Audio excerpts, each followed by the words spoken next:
Everyone remembers where they were when Draft League City fell. Me? I was still there. I'd never felt more alone. Another season of the Pokémon Premier League had come and gone, and with it, the champion. Uzi was nowhere to be found. Detective Inspector Max Striker was gone. And with the mysterious mayor safely hidden somewhere outside the city, anarchy was reigning. Unlicensed leagues were popping up everywhere. And rules? Forget about it. There were no rules anymore. From unnaturally powerful, legendary fighters, to those that could change their type to anything they wished at will. It was just like Striker predicted. Things were getting a lot more dangerous here. I found myself in a new season of a league that hadn't been around all that long, but boy was it on the up and up. The budget was low, and this new terrestrialization, as they're calling it, was mad. There were no restrictions. If I was going to try and make a play to restore order in Draft League City, I need to start making a name for myself in the trenches. I need a team. But I had nowhere to start. Well, so I thought. After everything we'd been through in the PPL, the last people I expected to emerge as allies were the commissioners. Turns out Jack and Ellie were in the same boat as me, and while they didn't trust the detective inspector, we were old friends, and they knew something had to be done about the situation here, and they were willing to pool their resources. So I came into possession of some of their previous MVPs. A pacey and versatile fighter with dangerous potential, and a giant of the past with the bulk, power and initiative to get results. Like, they'd proven themselves for the commissioners, and now they were on my side. But the surprises didn't end there. Now, Uzi may have departed the city after his win, but he left me a parting gift, born of his trust in Striker. It's funny how things work out sometimes, isn't it? And he told me about this place I could go to get my hands on one of the guys who helped him emerge victorious.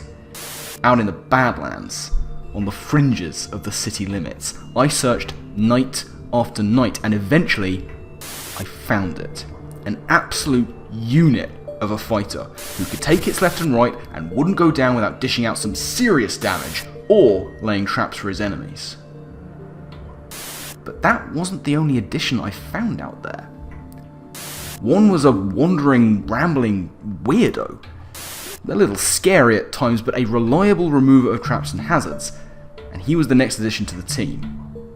And he was followed by an aging powerhouse, forced to the edge of civilization, but still able to get the job done and cause havoc like a bull in a china shop. Now this was all well and good, but if I was going to make it here, I needed to tap into that unlimited terrestrialization. I'd heard tell of a bunch of wandering minstrels who stayed in the slums of the city, and they'd become high in demand for their talents, and in a town with little hope, they shone as a beacon of joy.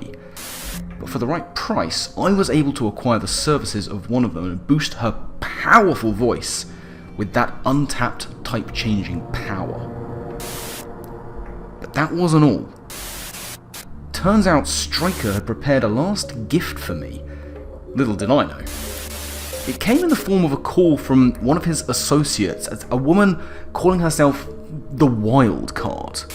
Didn't have a clue who she was, but she had something for me. Dear Dave, Max told me to look out for you in his absence, so I guess that's what I'm doing. I present to you this purebred icy stallion, straight from Galar. It is said it once belonged to a king, so I stole it. Now I know what you're thinking. Ice has a lot of weaknesses, and this thing is so slow. And to that I say, don't look a gift horse in the mouth, alright? Bye.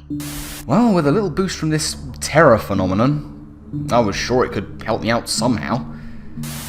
I still had slots to fill, and if I was going to survive in this place, I'd need eyes in the skies. And I found myself a useful little scout who had roof access and the ability to move quickly and quietly. Just what I need to to keep dangerous opponents off my back. And he'd heard reports that there was a munitions expert who could get his hands on some pretty powerful firearms, so that was my next play. It took him a while to come out of his shell, and he wasn't entirely trusting at first. He liked to sit back and keep interested parties at bay from a distance with those cannons, but eventually I was able to get him on side. I didn't have time to get much more support, so I settled for one more guy. Now, in this city, having a talent for causing damage in unique ways was a hell of a way to get yourself noticed. And I heard about a poisons expert who had been experimenting with some pretty messed up shit. And he was a damn ghost, like incredibly hard to track down. But I got there in the end. He was skittish and preferred to work alone, but like I say, in the new Draft League city, you could get anything for the right price. So eventually, he was in too. And that was that. Ace was not gonna be easy, but I've been doing this a long time and I guess it never was. The only real difference now were the stakes. We had to take a stand and bring some kind of stability back to Draft League City before it collapsed entirely. With nobody in charge, it was anything goes, and right now, it seemed like only a few of us were willing to try and step up. The fighting would be brutal, and casualties would be numerous, and now that nobody was calling the shots, the consequences of failure would be severe. Not on my watch. It's time to buck up and fuck shit up in the Master Battle Circuit.